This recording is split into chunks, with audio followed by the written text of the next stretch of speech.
Sir, welcome. Good morning, sir. Good morning. Good morning.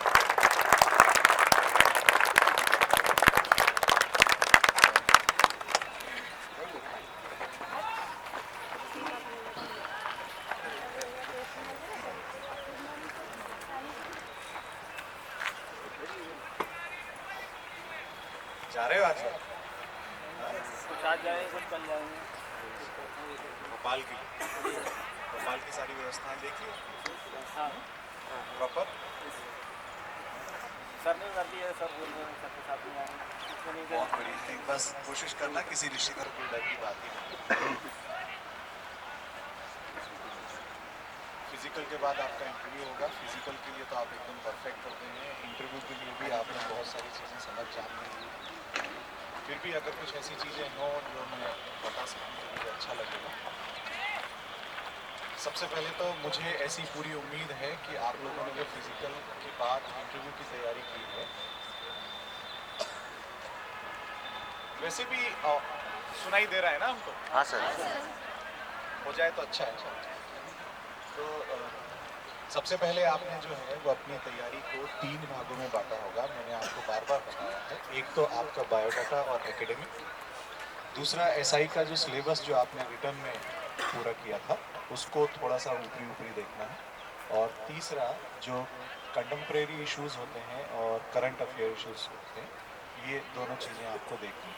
अब इन दोनों में हम थोड़ा सा अंतर कैसे करें कि करंट अफेयर्स आपको पता है, जो आज है वो करंट है ना, जो आज घटित हुआ है आज मतलब पिछले 6-8 महीने में। और दूसरे जो इश्यूज हैं जिनकी मैं बात कर रहा हूँ वो 6-8 महीने के इश्यूज नहीं है, वो हमेशा के इश्यूज हैं, है ना। जैसे वुमेन एम्पावरमेंट, महिला सशक्तिकरण, जैसे नक्सलिज्म, नक्सलवाद, गरीबी, बेरोजगारी, है ना, यानी कि ऐसी बड़ी समस्याएं जैसे इंडिया वर्सेस भारत है। इस तरह से ये जो बहुत सारे चीज़ें हैं उनके बारे में हमें थोड़ा थोड़ा थॉट रखना पड़ेगा। और सबसे बड़ी चीज़ इंटरव्यू के लिए जो हमको ध्यान में देनी है वो ये है कि हर चीज़ के बारे में हमारा एक व्यू है, दृष्टिकोण, है ना। ऐसा नहीं कि हम वहाँ प्रश्न देख के उत्तर बनाएंगे। अगर वो हमारे पाले में गेंद है, मतलब कि हमने वो प्रश्न तैयार किया है और वो वहाँ पूछा गया है, तो हमको बहुत ही कंसाइजली, बहुत ज़्यादा डिटेल में ना जाते हुए हमारा जो मत है हम उससे शुरू करेंगे कि हाँ सर मैं इस बात से सहमत हूँ, है ना। और फिर उसके बाद अपनी बात 20 शब्दों से ज़्यादा में नहीं रखनी। इसीलिए मेंस के पेपर में पीएससी में जो 20 वर्ड्स आते हैं वो बहुत मायने रखते हैं, इनसे हमारी आगे की तैयारी होती है। तो जब हमने अपना मत रख दिया उसके बाद यदि वो कोई उस पर एक्स्ट्रा या क्रॉस क्वेश्चन बना या सप्लीमेंट्री क्वेश्चन बना तब हमें उसका आंसर करना, अदरवाइज हमें उसका आंसर नहीं करना। इसके अलावा वहाँ ये छोटी छोटी चीज़ें तो आपको सब पता ही हैं और आप लोग अच्छा करेंगे भी। एक अच्छी साफ सुथरी ड्रेस पहन के जाएंगे, है ना, और हल्के रंग की होगी। वहाँ सबको ग्रीट करेंगे। सबसे पहले तो अंदर जाने की परमिशन भी मांगेंगे, है ना। कई बार क्या होता है, हमारा पहला नंबर होता है तो हम सीधा घुस जाते हैं और फिर ध्यान आता है तो फिर हम अंदर एक कदम डालने के बाद बोलते हैं कहीं सर, है ना। तो वैसा नहीं करना है हमको, ये थोड़ा सा ध्यान रखना है प्रॉपर। और एक जो बड़ी चीज़ है वो ये है कि आपका इंटरव्यू 1 तारीख से शुरू हो रहा है, हम ये मान के चल रहे हैं, है ना। तो जिनका इंटरव्यू 2 तारीख को है या 3 तारीख को है वो वहाँ जाएं और पता करें कि इंटरव्यू में पूछा क्या जा रहा है। लेकिन जिस दिन आपका इंटरव्यू है उस दिन किसी से भी कोई कुछ भी पता करने की ज़रूरत नहीं, है ना। ये चीज़ बिल्कुल ध्यान रखना। उसके पहले आप खूब पता कर लो कि क्या पूछा जा रहा है, किस तरह के प्रश्न पूछे जा रहे हैं, है ना, कितने मिनट इंटरव्यू चल रहा है, कौन इंटरव्यू बोर्ड जो है वो बहुत अच्छा है, कौन इंटरव्यू बोर्ड जो है वो बहुत छील रहा है बच्चों को, है ना। ये सब पता कर लो। लेकिन जिस दिन आपका इंटरव्यू है उस दिन नहीं करना है ना। और कई बार इंटरव्यू के लिए हमें जो है वो 2-3 लोगों के साथ बिठाया जाता है। नंबर आते हैं 1, 2, 3 ऐसे करके, ताकि उनको बहुत ज़्यादा दिक्कत ना हो इंटरव्यू कॉल करने के लिए। तो जब 2-3 लोगों के साथ हम बैठते हैं तो हो सकता है उनमें से आप या आपके साथ जो 2 लोग और बैठे हैं वो किसी नर्वसनेस का बहुत तेज़ी से शिकार हो रहे हैं, बार-बार पानी पी रहे हों या इधर-उधर घूम रहे हों, तो उनकी एक्टिविटीज़ पे बहुत ज़्यादा ध्यान नहीं देना है, क्योंकि हम खुद ही इतने कॉन्फिडेंट होके वहाँ गए हैं कि हमें अब कोई परेशानी होने वाली नहीं है। सोचो, हमने इतनी टफ कॉम्पिटिशन में रिटर्न निकाला है, फिर हमने फिजिकल भी क्वालिफाई कर लिया, तभी हम इंटरव्यू के लिए जा रहे हैं, है ना? तो जब इतनी मेहनत करने के बाद हमने सब कुछ कर लिया है, तो सिर्फ 10 नंबर के लिए हमारे हाथ पैर फूले, ये चीज़ ठीक नहीं है ना? अपने आप पे इतना भरोसा तो होना चाहिए कि जब मैं यहाँ तक आया हूँ तो आगे भी जाऊँगा। ठीक? तो ये छोटी-छोटी चीज़ें हैं जो आपको बिल्कुल प्रॉपर ध्यान रख के जानी है। इसके अलावा कोई क्वेश्चंस आपके हों जो ऐसे रह गए हों, हालांकि मेरे पास जो 2-3 बच्चे आए थे उनको बताया था कि इस तरह के क्वेश्चन आप प्रिपेयर कर लीजिए और उसमें से जो भी टफ ऐसे क्वेश्चंस रहेंगे उनका उत्तर हम मिलकर बना लेंगे। तो अगर ऐसी कोई बात है तो मुझे बताइए कि ये प्रश्न है, तो हम उनका उत्तर कोशिश करेंगे कि अभी बना लें फटाफट। ऐसा कोई प्रश्न हो अगर तो। सर जैसे ग्रेजुएशन सर मैकेनिकल इंजीनियरिंग से किया हुआ है, तो वो पूछ सकते हैं कि आपने उसमें से क्या सीखा जो आगे आपकी सर्विस में काम आए, उसमें क्या जवाब? ये बताओ, मैकेनिकल इंजीनियरिंग में आप करते क्या? स्टडी ऑफ नहीं, मशीन। रुको, मैं बताता हूँ, है ना? देखो, मैकेनिकल इंजीनियरिंग एक इंजीनियरिंग की फील्ड है, स्ट्रीम है ना? आपने क्या किया हुआ? बीएससी किया हुआ। आप मैकेनिकल इंजीनियरिंग के बारे में कितना जानते हैं? ऐसा होता है ना? और मशीन के बारे में आप क्या जानते हैं?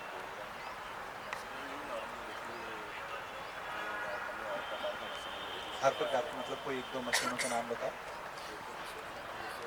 पानी के मतलब खेतों में पानी के लिए जो मोटर यूज़ की जाती है, ट्यूबवेल की मोटर, और बुलडोज़र वगैरह, उनके जो इंजन वगैरह रहते हैं, इस प्रकार की मशीन। समझ में आ रही है बात? आ रही है ना समझ में? इतना ही करना है। इतना ही करना है कि हमें मैकेनिकल इंजीनियरिंग के बारे में सबसे पहले तो इतना जानना है जो एक आम आदमी भी मैकेनिकल इंजीनियरिंग को कैसे अपने जॉब में अप्लाई करेंगे या कैसे उसको अप्लाई करेंगे। तो हमारा बहुत सीधा सा उत्तर है जो आपके स्ट्रीम में ही छुपा हुआ है, वो है मैकेनिकल, है ना? तो आजकल हर चीज़ मैकेनिकल ही है। जितना ज़्यादा आप जो है वो मशीन को यूज़ करोगे उतना ज़्यादा अच्छे रिजल्ट आप दे रहे हो, है ना? हर थाना जो है वो कंप्यूटराइज होता जा रहा है, ऑनलाइन चीज़ें होती जा रही हैं, है ना? हर चीज़ में मशीन कहीं ना कहीं उपयोग में आ रही है, ठीक है? तो इस तरह की चीज़ें आप वहाँ बोल सकते हैं, बता सकते हैं, है ना? खासकर मैं आपको बार बार कह रहा हूँ कि अगर आप कुछ ऐसी स्ट्रीम से हैं जो कि थोड़ी सी अलग है, थोड़ी सी अलग है, तो उसके बारे में कम से कम उतना नॉलेज जान के जाओ जो मुझे या उस व्यक्ति को हो सकता है जो थोड़ा सा अवेयर है, और लेकिन वो उसकी फील्ड नहीं है, लेकिन उस बारे में थोड़ा सा वो अवेयर है। तो ऐसी कोशिश जरूर करो आप, है, कि उतना जान के जाओ। हाँ, और कुछ? सर जैसे हॉबी में मैंने ड्राइविंग लिखी है, हाँ, ठीक तो है। ड्राइविंग से संबंधित जैसे अपन कैसे क्या बता सकते हैं या कैसे पूछ सकते हैं वो अपने से?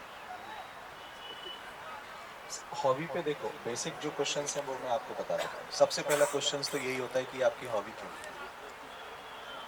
है ना? ठीक है, तो हॉबी क्यों है, हालांकि ये प्रश्न ही थोड़ा गलत है ना? क्योंकि वो हॉबी है इसलिए हॉबी है, ठीक है, लेकिन फिर भी हॉबी क्यों है इसका उत्तर हमको देना पड़ता है। तो हमारा उत्तर यही होता है क्योंकि मैं इसके बारे में बहुत पैशनेट हूँ, या मैंने बचपन से ही इस चीज़ को बहुत अच्छे से किया है ना? मैं इस बारे में ही सोचता हूँ, या मुझे जब भी समय मिलता है तो मैं इसके लिए टाइम निकाल लेता हूँ, है ना? अब ड्राइविंग 2 तरह की होती है, एक तो कैजुअल जो हम सब करते हैं, है ना? और एक होती है प्रोफेशनल, ठीक है? सपोज़ करो कि हम किसी बहुत बड़ी खतरनाक पार्किंग में खड़े हैं, तो जो कैजुअल ड्राइविंग करते हैं उनके तो हाथ पैर फूलने वाले हैं, लेकिन जो ड्राइविंग कर रहे हैं उनको पता है कि कैसे क्या करना है ना? ठीक है? तो सबसे पहली बात तो ये कि अगर ड्राइविंग हमारी हॉबी है तो हमको ये पता होना चाहिए कि हम उसमें बेस्ट हैं। जो भी हमारी हॉबी है हमको ये पता होना चाहिए कि हम उसमें बेस्ट हैं, और बेस्ट होने के लिए हमें ये पता होना चाहिए कि ड्राइविंग में सिंपल सी नॉर्मल सी बातों से शुरू करें कि क्लच कहाँ होता है, गियर कहाँ होता है ना? ठीक है, हम कितनी स्पीड पे गाड़ी चलाते हैं तो प्रॉपर चलती है। यदि ऐसी कंडीशन आ जाए कि बहुत ज़्यादा फॉग हो जाए तो ड्राइवर क्या करता है ना? यदि ऐसी कंडीशन आ जाए कि सामने बहुत आंधी तूफान आया हुआ है तो हमें किस तरह से ड्राइविंग करनी चाहिए। ये बहुत छोटे छोटे प्रश्न हैं जो ड्राइविंग से संबंधित है ना। खास तो जो मैटर करेगा वो यही है कि आप स्पीड कैसे मेंटेन करते हैं जब ड्राइविंग करते हैं, ताकि आप अधिक से अधिक माइलेज दे सकें, है ना। क्योंकि इंडिया जो है वो माइलेज फ्री कंट्री है। तो इस तरह से ड्राइविंग या किसी भी हॉबी पे बेसिक से शुरू करते हुए एडवांस पे जाना होता है। और मैंने बीएड किया हुआ है तो कहेंगे कि तुमने बीएड क्यों किया? नहीं, ऐसा तो नहीं कहेंगे क्यों किया, है ना। बट ये जरूर कहेंगे कि तुमने बीएड किया है तो तुम एक अच्छी टीचर बन सकती हो, जिसको देश की बहुत ज़रूरत है ना। तो तुम इधर क्यों एसआई में क्यों आना चाह रहे हो, ऐसा एक प्रश्न बन सकता है ना। क्योंकि ग्रेजुएशन क्यों किया या पढ़ाई क्यों की, ऐसा तो कोई बात है ना। ठीक है, तो इसमें यही प्रश्न एक आ सकता है कि हमने बीएड किया है तो हम इधर क्यों आ रहे हैं। मतलब हमारे पास दो ऐसे ऑप्शन हो गए जिनसे हम रोजगार प्राप्त कर सकते हैं, है ना। तो फिर अब हमें ये तो कहने की बात नहीं है कि हम ये कहें कि चूंकि मैं बेरोजगार हूँ इसलिए मेरे को रोजगार की तलाश है ना। ये भी कहने की बात नहीं है कि आपकी गवर्नमेंट जो है वो टीचर के पद ही नहीं निकाल रही है ना। ठीक है, तो फाइनली अब हमें यहाँ अपने प्रश्न को जो है वो पुलिस से जोड़ना है। अब हमें ये नहीं कहना है कि हमें रोजगार की तलाश है या हमें इस तरह की कोई ज़रूरत है ना। हमें अब इस चीज़ को पुलिस, और जब आप पुलिस से किसी चीज़ को जोड़ना चाह रहे हैं और आपके पास कोई अप्रोप्रिएट कोई जुड़ाव नहीं है ना, कुछ ऐसा नहीं है, तो आप सिंपल सी बात कहिए। मैं आपको बार बार बताता हूँ, वो ये है कि सर मैंने अभी 2 साल पहले, 3 साल पहले, 4 साल पहले एक ऐसा वाकया देख लिया, एक ऐसी घटना देख ली जिससे मुझे मेरा पूरा मन बदल गया और मैं पुलिस नहीं जाऊँगा, है ना। वैसे तो मैं पढ़ाना चाहती थी, बीएड करना चाहती थी, लेकिन अब मेरा पूरा मन बन गया। तो ऐसी कोई घटना कई लोगों के साथ हुई भी, जिनसे उनका इंस्पिरेशन पूरी तरह बदल गया है, और नहीं हुई है तो उसको क्रिएट कर लो। सिर्फ इतना ही तो है कि मैं एक बार रास्ते में जा रहा था, ऐसी ऐसी घटना हो गई, उससे मुझे लगा, और ये घटना दो तरह की हो सकती है, एक तो पॉजिटिविटी में हो सकती है, एक नेगेटिविटी में हो सकती है। कि उस ऑफिसर को देख के मुझे ऐसा लगा कि इससे बेहतर जॉब और इससे बेहतर व्यक्ति नहीं हो सकता और मुझे भी ऐसा ही बनना है ना। या पुलिस इस तरह से बिहेव कर रही थी कि मुझे लगा कि नहीं, अगर पुलिस को सुधारना है तो मुझे पुलिस में ही जाना है। दोनों बातें हो सकती है ना। तो वो आप अपनी एक स्टोरी क्रिएट करिए, वो बहुत मदद करेगी, और अभी से क्रिएट करेंगे तो ज़्यादा मदद करेगी बजाय इंटरव्यू हॉल के अंदर क्रिएट करेंगे, है ना। और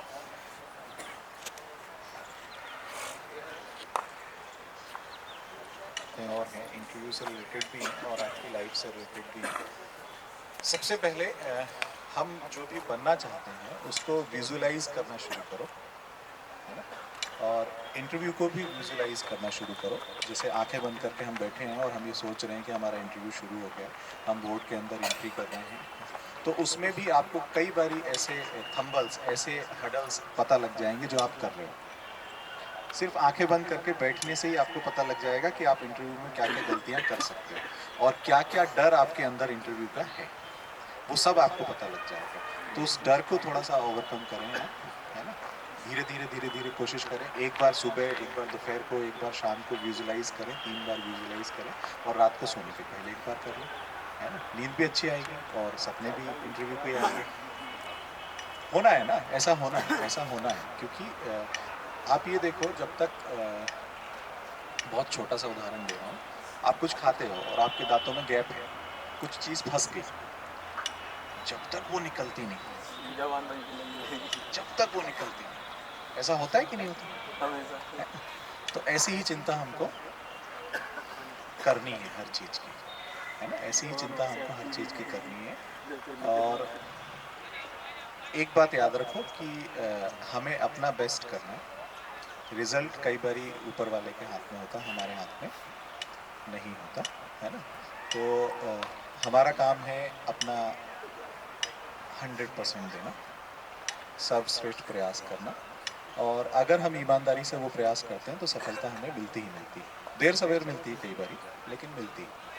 तो ये थोड़ा सा ध्यान रखो और बढ़िया करो, अच्छा करो। और ओपी सर ने जितनी मेहनत आप लोगों के साथ की है उसका 2-3 गुना मेहनत ही आपको वहाँ करनी है ना। एक बार अभी सर ने बताया भी कि कुछ चीज़ें ऐसी होती हैं जो हम किसी को डेडिकेट कर देते हैं तो वो हमारे लिए आसान हो जाती हैं, क्योंकि फिर और कोई भी उसके साथ जुड़ जाता है ना। सपोज़ करो कि हमने जो दौड़ लगानी है या हमने जो लॉन्ग जंप करनी है वो हम किसी ना किसी को डेडिकेट करते चलें कि ये मेरी मदर के लिए है, ये मेरे फादर के लिए है, ये मेरे टीचर के लिए है, ये मेरे गुरु के लिए है ना। या ऐसा कोई भी जिसको आप वो चीज़ डेडिकेट करना चाहें तो एक एक करके डेडिकेट करते चलो और उसमें सफल होते चलो, है ना। क्योंकि उसमें फिर उसमें चीज़ें और भी लोगों की जुड़ जाएंगी। और दूसरा, जितनी ब्लेसिंग्स ले सको ले लो, है ना। ठीक है, अभी 2-4 दिन में मम्मी पापा से बड़े अच्छे से बात करो। कई बार हम अच्छे से बात नहीं करते हैं, है ना। वो कहते हैं बेटा तुम्हारा फिजिकल है, ये खा लो ये पी लो। अरे मुझे नहीं खाना पीना, एक तरफ रखो, है ना। तो उनको अभी हर्ट मत करो, किसी को भी हर्ट मत करो इनफैक्ट, और खुद को खुद से भी हर्ट मत करो। अच्छे से रहो, बढ़िया से रहो, खाने पीने का प्रॉपर ध्यान रखो और दौड़ने में, उछलने कूदने में भी प्रॉपर ध्यान रखो। कई बच्चों को एकदम एंड टाइम पे ऐसी शिकायत आ जाती है कि उनको कुछ ना कुछ इंजरीज हो जाती हैं, तो उनका इतना बड़ा सपना जो है वो, तो हमको ऐसा कुछ भी काम नहीं करना है जिससे हमें जरा भी हमारी सफलता में जरा भी थोड़ी सी भी दिक्कत आने की संभावना है ना। और पॉजिटिव रहो, बढ़िया रहो, है ना। बस, थैंक यू।